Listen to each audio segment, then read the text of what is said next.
plena para ele. E ele reconhece porque tudo veio dele. Ele é antes do princípio. Ele é eternamente. E por ele, e por causa dele, são todas as coisas. Para o louvor dele, um louvor da sua glória.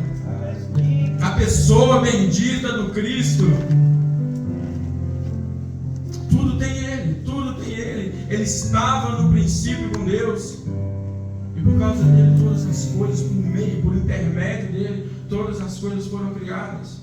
É sobre esse personagem icônico, o Cristo, uma pessoa agora, a divindade encarnada, de uma maneira que eu e você possa dizer que ele pensava, ele andava, ele sentia. E o apóstolo Paulo, vendo isso, conhecendo a mente desse homem, que foi revelado a ele, que há uma proposta igual para nós conhecermos a mente do Senhor.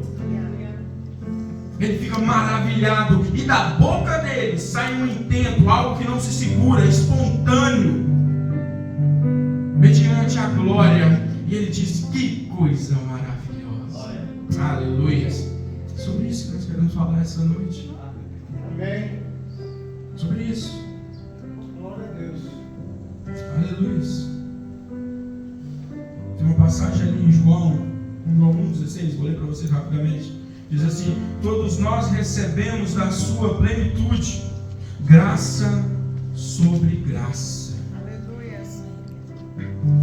Sabe quando o apóstolo Paulo está maravilhado sobre aquilo ali? E quando ele recebendo o ministério de levar essa palavra para frente, e ele sabendo que ele mesmo, a pessoa dele, participava da plenitude, que ele estava maravilhado, que tinha nele, que mediante ao que o Espírito dava, ele deu a ele sentiu aquilo tudo dentro dele. Não rasgou-se um céu, não é uma visão que o apóstolo Paulo está dizendo, é sobre o existir na vida com o Cristo. É sobre o que ele estava sentindo, ao que o Espírito que estava nele vivificou. O apóstolo Paulo estava externando, por meio de palavras, a grandeza dentro dele, porque ele estava participando da plenitude de Deus. E aí o apóstolo João fala: essa plenitude está dentro de vocês. Aleluias. Porque nós recebemos da sua plenitude graça sobre graça. Aleluias. Favor sobre favor.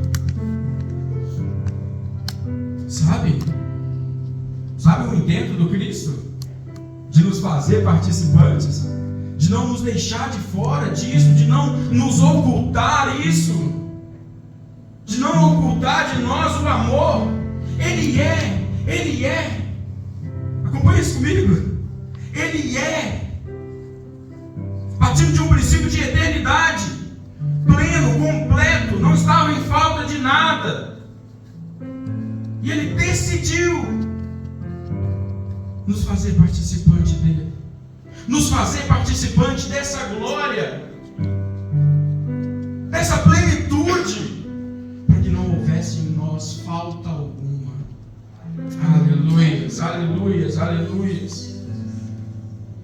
Queria trazer à memória de vocês algo essa noite, para que a gente saia daqui curado no final de tudo. Em nome de Jesus, quero propor que a gente, nesses poucos minutos, a gente caminhe e aprenda do Espírito. Não temos mais uma mente escassa. Não temos mais uma mente escassa, porque a plenitude habita dentro de nós. Não nos falta nada. Não nos falta nada. Está tudo em nós. Está tudo em nós. Não falta nada. Não tem uma coisa que o Senhor guardou para Ele mesmo. Não tem. Ele dividiu com seus amigos. Ele dividiu com os filhos. Nós somos o legado da sua justiça. Aleluias, aleluias. Deixa o Espírito Santo ministrar no seu coração. Amém. O significado literal da palavra escassez é falta. É falta. Que não tem. Que tem pouco. Né? Tem alguns exemplos práticos aqui. Geralmente a gente olha, vai ver essa palavra muito quando estamos falando de recursos. Os recursos são escassos, por isso nós não conseguimos concluir a obra. Os recursos são escassos, por isso a gente não vai viajar.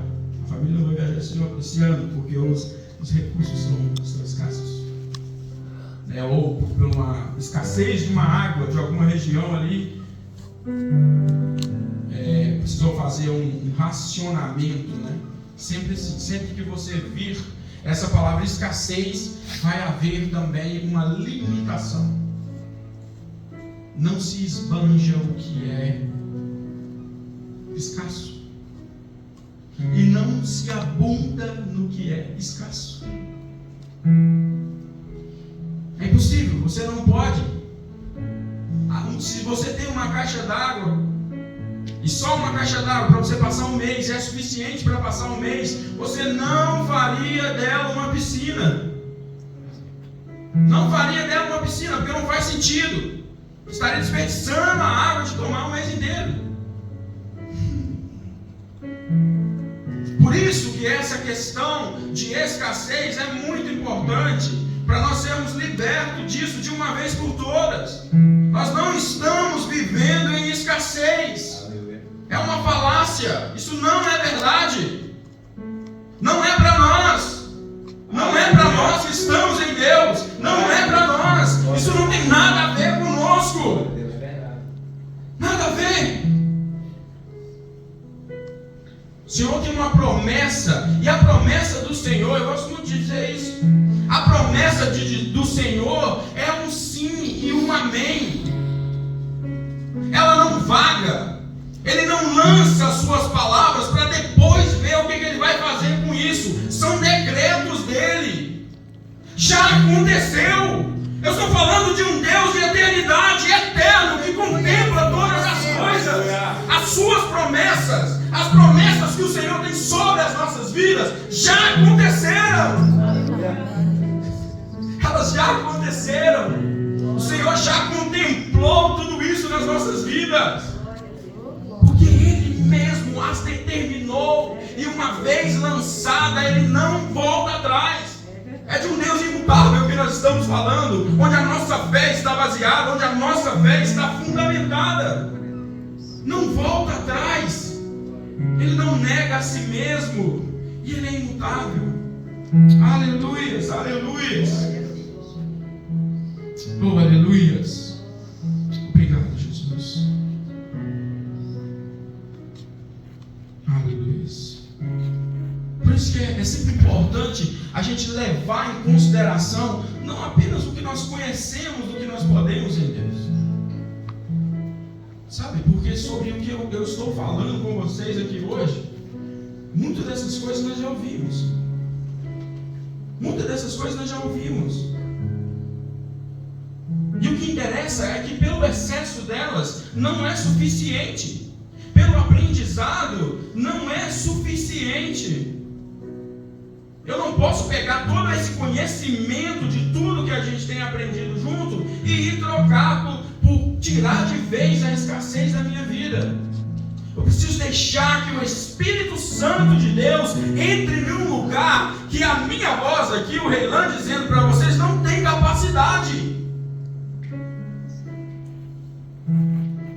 Que a palavra do Senhor, que é poderosa, penetre até a divisão da nossa alma e do nosso espírito, e ali ministre algo que mude completamente por dentro toda a nossa estrutura, todo o nosso jeito de ver, todo o nosso jeito de pensar, a partir de um conhecimento. Aleluias! Mas agora, pelo ponto de revelação, o próprio Cristo abre essa ferida entre a nossa alma e o nosso espírito ali, onde o Logos de Deus trabalha, e ali Ele coloca a convicção em nós. Coloca uma convicção que não pode mais ser tirada. Coloca uma convicção que não vai ficar por aí sobre ventos de doutrina. Ela não vai se balançar, será inabalável nele. Quando vir as muitas vozes que virão, ela não vai se abalar, porque ela está firmada nele. Isso não é sobre o quanto nós conhecemos, é o quanto nós experimentamos da pessoa do Cristo.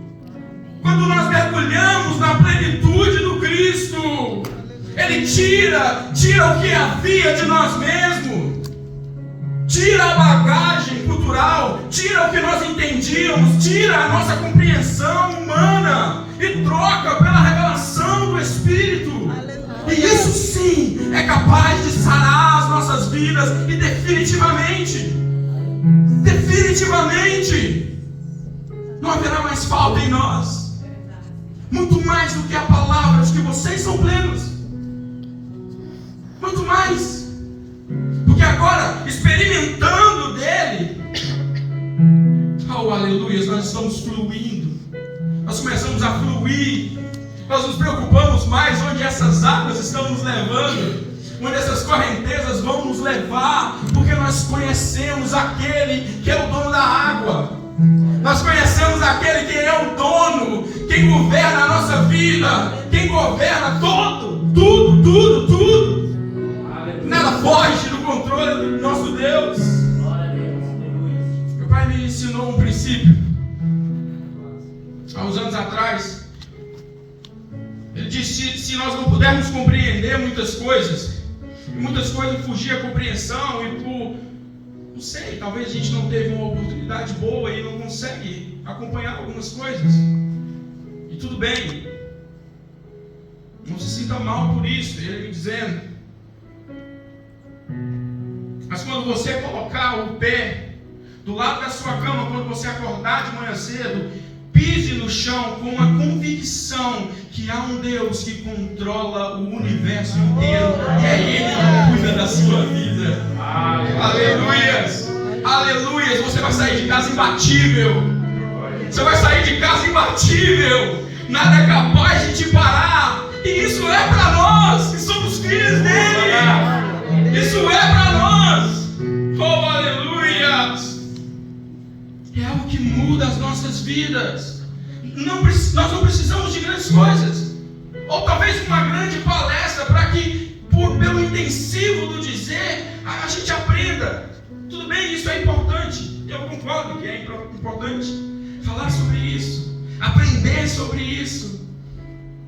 O Senhor quer que a gente vá neste lugar onde eu não preciso apresentar a quantidade de informação que eu tenho, que eu sou aceito nele, por algo que identifica o meu espírito, testifica ali.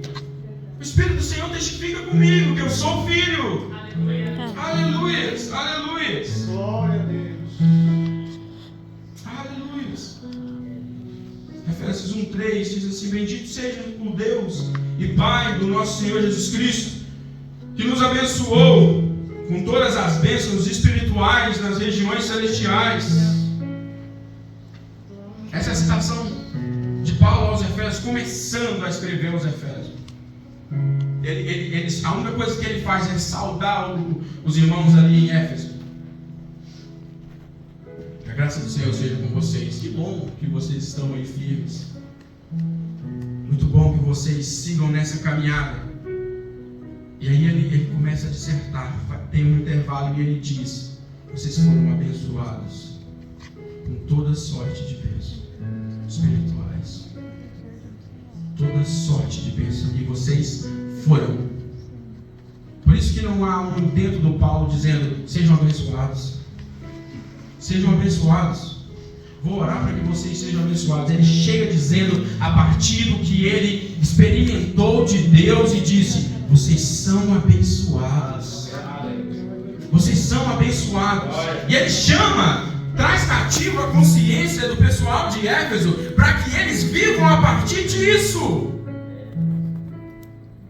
Porque diferente disso, o que iria acontecer ali? O que acontece? Uma corrida desenfreada para ver se aí então, pelo meu muito correr, eu consiga alcançar um favor em Deus. Mas o Senhor, a resposta do Senhor para mim é que eu já fiz para você. Eu já abençoei. Senhor, precisa de uma bênção, Senhor. Uma bênção, tipo uma porta aberta. E a porta fechada diante de você. Essa é a resposta do Senhor, no óbvio. No óbvio. Há alguma porta fechada diante de vocês? Eu chamei vocês por cabeça.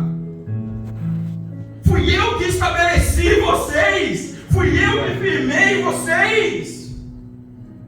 Eu abençoei vocês para vocês serem abençoados. Isso está em nós, isso está em nós. Não é sobre uma ministração. Eu não posso, o pastor não pode impor a mão sobre vocês que a partir desse momento vocês vão ser abençoados. Não, já está em nós. Já está liberado, foi liberado. O Senhor já nos abençoou. Ele já nos abençoou com todas as bênçãos espirituais nas regiões celestiais com Cristo. Tudo que nós precisamos é nos comunicar com a vontade de Deus. Imagine que a vontade de Deus é um rio e ela está correndo. A vontade de Deus ela é boa, perfeita e agradável e já acontece. Porque parte de um princípio eterno. Depois nós fomos colocados nesse tempo. Ela já existe. E ela segue e seguiria sem nós. Aleluias! Nós não estamos causando essa interferência. Tudo que o Senhor quer de nós sobre a vontade dele estabelecida é que a gente se sintonize e diga: Senhor, eu estou entrando. Aleluias, eu estou entrando, Senhor, nesse rio que flui. Eu estou entrando nesse rio. Nós precisamos comunicar isso ao Senhor nas nossas orações. Senhor, eu estou entrando porque eu reconheço que a tua vontade é boa, perfeita e agradável e está fluindo. Eu quero fluir, Senhor. Eu não quero mais remar. Eu não quero mais nadar, Senhor, contra essa correnteza. Eu quero fluir, Deus. Eu quero comunicar para o Senhor essa noite. Que eu reconheço os grandes feitos do Senhor na minha vida, Pai. Quem eu sou em Ti, Deus. Aleluias. Aleluias. Não quem eu posso ser, não quem eu deveria ser, quem eu sou. Isso é certo, é fixo, não muda. Aleluias, aleluias, aleluias. Oh, aleluias. Tem um exemplo na Bíblia de um povo vivendo uma situação de escassez. O povo ali, enquanto no deserto, eles saíram, depois de atravessar o mar, eles começaram a andar com Deus. O Senhor começou a estabelecer algumas coisas para eles, sobre como seria a adoração. Eles fariam o tabernáculo assim como fizeram.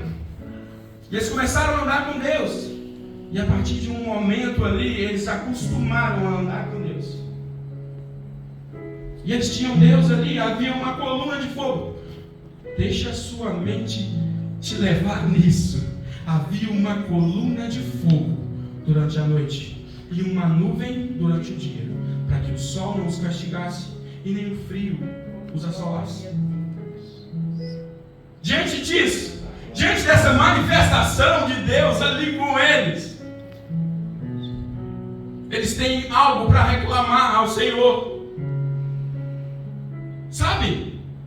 É como se Deus tivesse colocado, resolvido o problema climático deles. E eles falaram: Senhor, será que o Senhor podia me dar um ar-condicionado que eu mesmo controlava? Será que o Senhor podia colocar um ar-condicionado aqui no lugar dessa nuvem?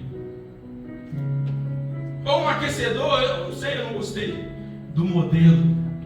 Eles tinham uma crítica para fazer. A partir daquilo eles continuaram. Eles falaram: agora eu estou sentindo vontade de comer as coisas que eu comia, Senhor.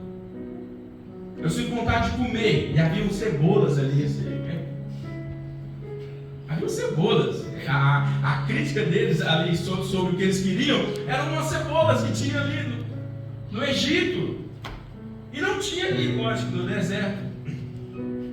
Eles ficaram apreensivos sobre isso e geraram um complaint sobre isso. E levaram isso para o Senhor. E aí o Senhor vai mandar algo para eles. De qualquer forma, né? O Senhor manda um maná.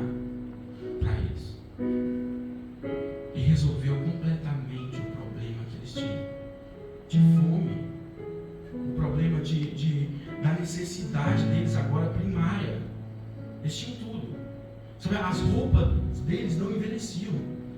Os sapatos deles também não envelheciam. O cuidado do Senhor era completamente com eles, eles não podiam desviar. E é diferente. O Senhor me dá a provisão, mas essa roupa minha aqui acaba hoje, né? Beleza. Mas não, ela não acabar. Se bem que também que eu tenho umas camisas lá que já tem uns 8 anos, né? Mas era assim. E aí eles chegaram diante do Senhor com essa questão. E o Senhor manda um maná para ele. E é aqui que eu quero ficar. E quando o Senhor manda um maná para eles, eles estão comendo. Dia 1, dia 2, dia 3, dia 4. E aí Deus fala com eles com uma ordenança sobre entregar os cuidados ao Senhor. Olha, eu dei vocês uma coluna de fogo para vocês não passarem frio, uma nuvem para acompanhar vocês, para o sol não castigar vocês. As suas roupas, elas não acabam, os sapatos não acabam. E tem o maná. Vou pedir para vocês uma coisa. Olha, Deus é bom demais. Não guardem o maná. Não guardem o maná, não faz sentido. Todo dia cai maná. Todo dia cai maná, não guarde o maná. E aí o povo não compreendeu. É por isso que eu digo, se você não tiver uma revelação de Deus, a sua vida não vai mudar. Porque eu estou ministrando algo sobre vocês aqui nessa noite, mas o próprio Deus estava ministrando sobre eles. E eles mesmo assim endureceram os vossos corações. O próprio Deus. Por favor, não guardem o maná. E o povo achando que seria melhor para eles, poxa cara, caiu o maná, comi maná, até inchar. Sobrou um monte. Pegavam os maná e guardavam os maná. Como mais tarde, como de noite, como de madrugada, amanhã. Se não cair maná amanhã de novo, eu já tenho guardado. E aqui nós encontramos uma mente escassa. Porque a primeira desculpa de uma mente escassa, é que se eu não guardar, amanhã eu não vou ter. Pode ser confuso diante da nossa sociedade, porque a partir de um princípio que a gente conhece, é bem comum e cultural, que aquele que guarda tem. Nós não crescemos ouvindo isso? Ou estou sozinho? Aquele que guarda tem. Meu pai falava isso para mim, meu avô falou com meu pai, e assim. Minha mãe falava muito disso para mim. Sabe? Aquele que guarda tem. Isso foi causando na nossa mente um grande complexo. Porque isso pode sim servir numa sociedade fora dos princípios cristãos, do princípio de Deus, mas não serve para nós. Não serve. O Senhor quer que nós nos entreguemos a Ele em total confiança. A provisão chegou. Acabou a escassez. Acabou. Não tem. Oh, glória. E o Senhor queria que ele se entregasse a Ele. Percebe isso? Percebe o quanto o Senhor tem sido bom conosco? Percebe a quantidade de coisas que o Senhor fez para nós, só para nós ficarmos maravilhados? A quantidade de provisão, só dessa última semana para cá. Aleluia. Todo mundo comeu bem. Tem uma cama para dormir. Glória a Deus. Um ambiente climatizado, muitas das vezes. Tem de tudo, nós temos de tudo. Porque o Senhor tem cuidado de nós. Glória a Deus. Mas a palavra do Senhor é: não guarde o maná. E eles guardaram o maná e sabe o que aconteceu? Estava tudo mofado no outro dia. O problema não é estar mofado. Você tem que imaginar um camarada indo àquele maná que ele guardou e estava mofado. Ele fala: gente do céu, eu coloquei um cooler aqui. O melhor que eu tinha certeza que isso ia manter ele. Eu coloquei no meu melhor cofre, eu guardei do melhor jeito. Eu protegi para guardar. E quando eu vim olhar, não vale nada. Não vale nada, não vale nada. Não consigo aproveitar esse maná que está aqui. Não tem serventia nenhuma. E agora ele tem que se explicar diante de Deus. Porque o dele mesmo já não tem. Ele precisa de novo. Sabe, você chegar diante de Deus e falar assim: Deus, eu não confiei em você e perdi ainda. Porque talvez se você não perdesse, você nunca voltaria a este lugar de arrependimento. Talvez se você não perdesse naquilo que você confiou, naquele momento que você confiou, você não voltaria. Você não diria, você não chegaria para o Senhor e diria: Senhor, me perdoa, Senhor. Perdoa. E aqui eu quero dizer algo para vocês sobre o arrependimento. O arrependimento tem duas fases. Você pode se arrepender, isso verdadeiramente. E aí você fala: estou muito arrependido, tal, tudo.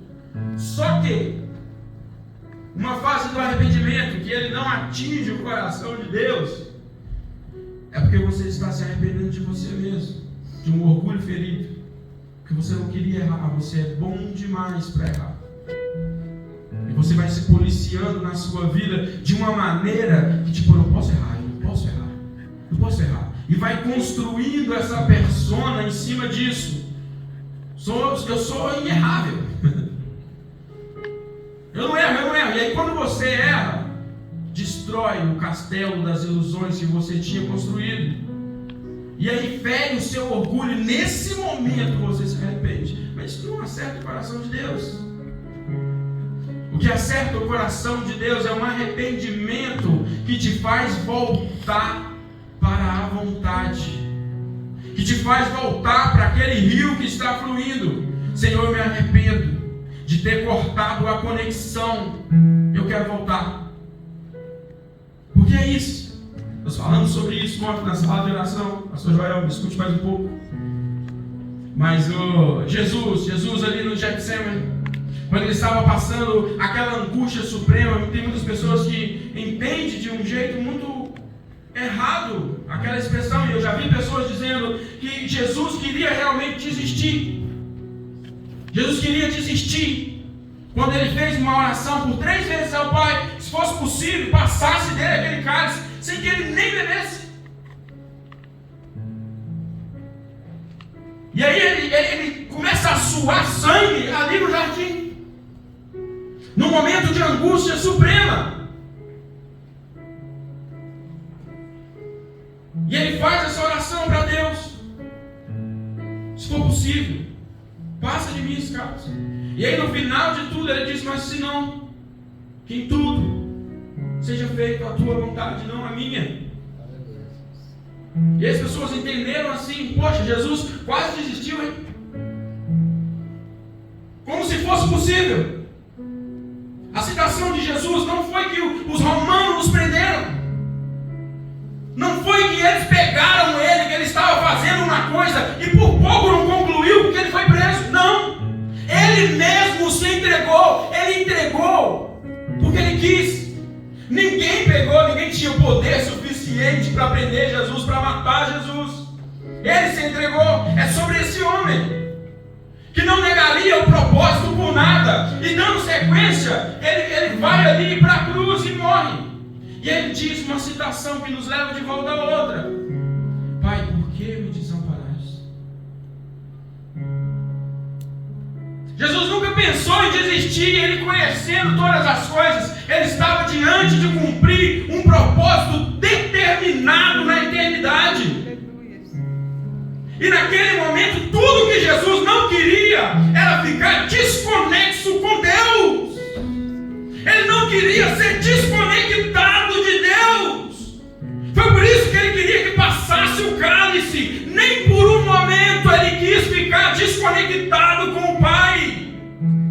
Não existe coisa pior para mim e para você do que ficar desconectado com o Pai.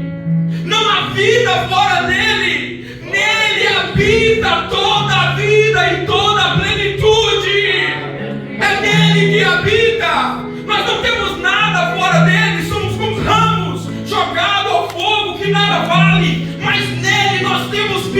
e temos em abundância. Oh, aleluia! Oh, aleluia! Louvado seja o nome do Senhor. Aleluias! Arrependimento é para isso, para a gente voltar de novo a fluir na vontade de Deus, a passar a ser, não um prospecto, não um vir a ser, nós já somos. E eu não sou o que a sociedade espera de mim, eu não sou o que o mundo espera de mim, eu sou o que a palavra de Deus diz sobre mim. E se ela diz que eu tenho uma vida em abundância, eu não quero mais viver em escassez. Eu quero tomar posse. Aleluias! Quero viver em abundância. Quero transbordar. Oh, aleluias! Louvado é o nome do Senhor. Louvado é o nome do Senhor. Amém. Aleluias! Eles guardaram o maná. Naquele momento que eles guardam o maná, eles estão dizendo: Senhor, eu posso tomar conta das minhas próprias coisas. Obrigado por prover. Obrigado pela provisão, Senhor. Já me deu um serviço. Agora deixa que eu tomo conta. Eu vou fazer negócios. Eu vou investir. Invisto a tanto e a tanto. E vai multiplicando. E eu vou em tal cidade e em tal cidade. Eu compro um campo, eu vendo um campo, vai dar bom para mim. A citação aqui é que, quem é vocês? Quem são vocês? São só como um vapor que aparece por um pouco e logo se dissipa. Quem são vocês para pensar sobre o futuro de vocês? Ou por muito pensar vai aumentar algum dia no tempo de vocês? E eles fazem isso. E é muito comum no meio do povo de Deus fazer a mesma coisa. Tem muitos cristãos que fazem a mesma coisa. Olha, eu quero Deus, eu quero fluir com Deus, eu quero ter experiência com Deus. Mas tem algumas coisas que eu mesmo vou cuidar. Porque aqui eu domino. Aqui é a minha área de atuação. Sabe de Deus, chamar Deus para administrador, se eu sou formado em administração? Sabe? E de tudo mais. Mas sabe o que eles estavam fazendo? Confiando na força do próprio braço. Confiando nos próprios cuidados. Confiando nisso. Salmos 20 fala assim, 27.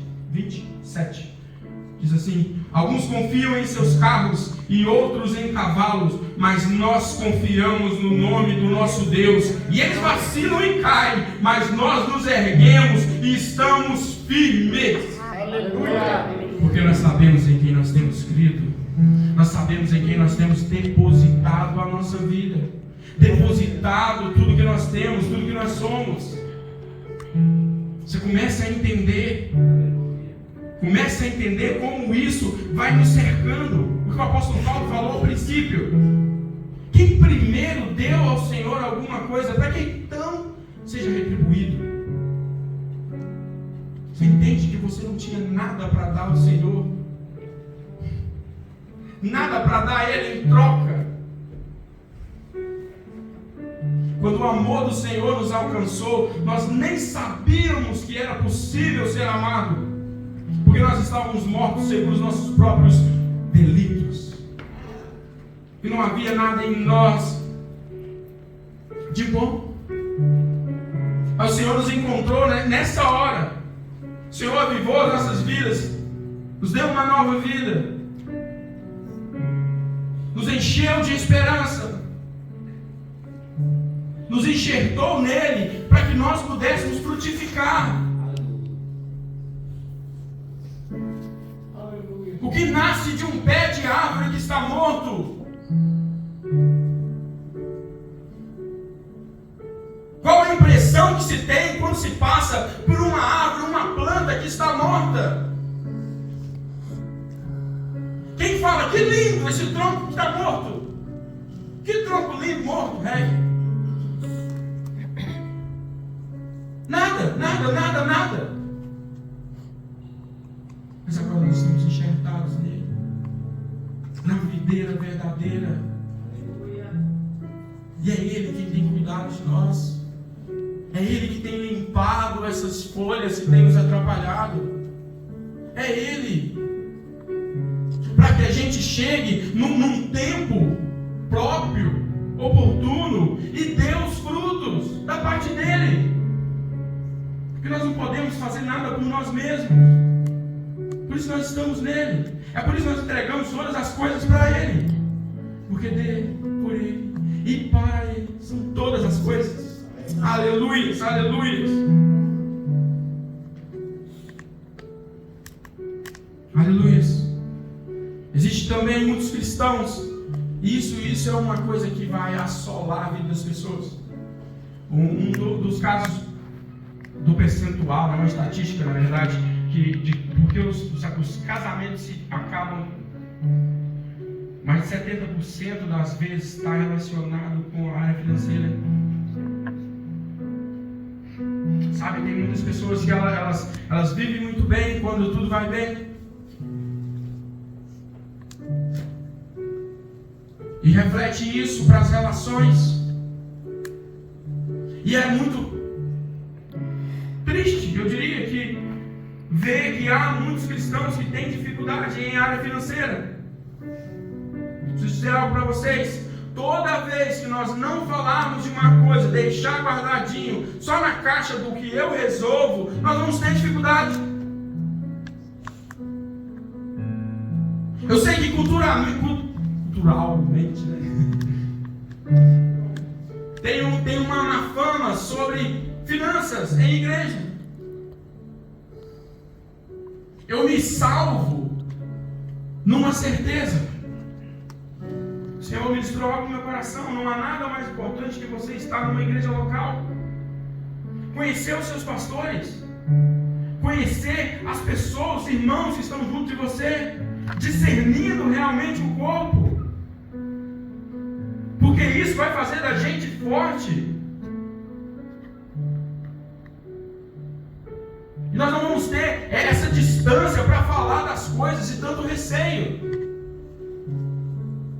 Uma das áreas que são mais afetadas pela escassez é a área financeira.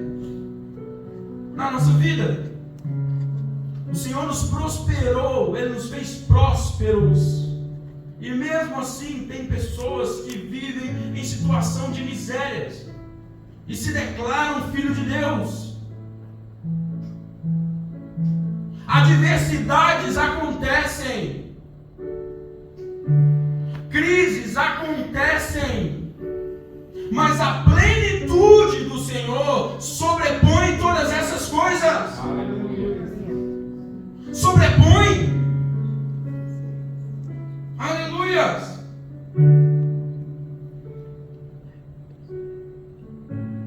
Por isso é necessário viver. Por isso é necessário viver o dia após dia sobre aquilo que o Senhor está gerando em nós, sobre aquilo que o Senhor está desenvolvendo em nós. E é necessário crer o que nós somos. Sobre a prosperidade que está em nós, é necessário nós crermos que somos. Mas, meu amigo, você não sabe, eu passei dificuldade pra caramba desde que começou o ano. Eu não acertei uma até hoje. Tudo que eu tentei deu errado. Todo serviço que eu entrei, eu saí. Há uma citação, Romanos 4:17, quando diz ali a respeito do nosso Deus. Talvez a gente se frustre demais porque nós estamos olhando com os nossos próprios olhos e tentando ver aquilo que está dito sobre nós, e é impossível. Ali diz que o nosso Deus, Ele traz à existência as coisas que não existem, como se elas já existissem. Aleluia! Como se elas já existissem. Aleluias, aleluias. E nós não vivemos pela vista da circunstância. A circunstância. Nós não vivemos, porque senão nós seríamos atemorizados, nós seríamos levados por qualquer coisinha. Na semana que está bom, poxa, eu realmente sou abençoado. Na semana que está ruim, eu falo, poxa, eu sou abençoado. Na semana que eu tenho, eu falo, poxa, Deus é comigo. Na semana que eu não tenho, eu falo, Deus me abandonou. E isso faz com que a gente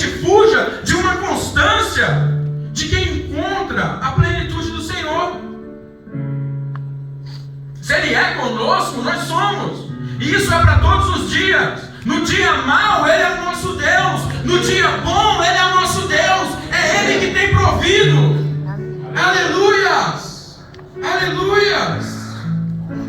Oh, aleluias! Aleluias! Aleluias! Aleluias! O pior erro do ser humano é tentar planejar um futuro para si mesmo. Porque aí você tem que abandonar os planos que o Senhor tem sobre você. O cuidado do Senhor que Ele tem sobre você. O povo tinha uma escolha ali no deserto. Ele tinha um querer. Tinha algo que achava melhor para eles. E o Senhor deu uma coluna porque precisava de uma coluna de fogo. O Senhor deu uma nuvem porque eles precisavam de uma nuvem.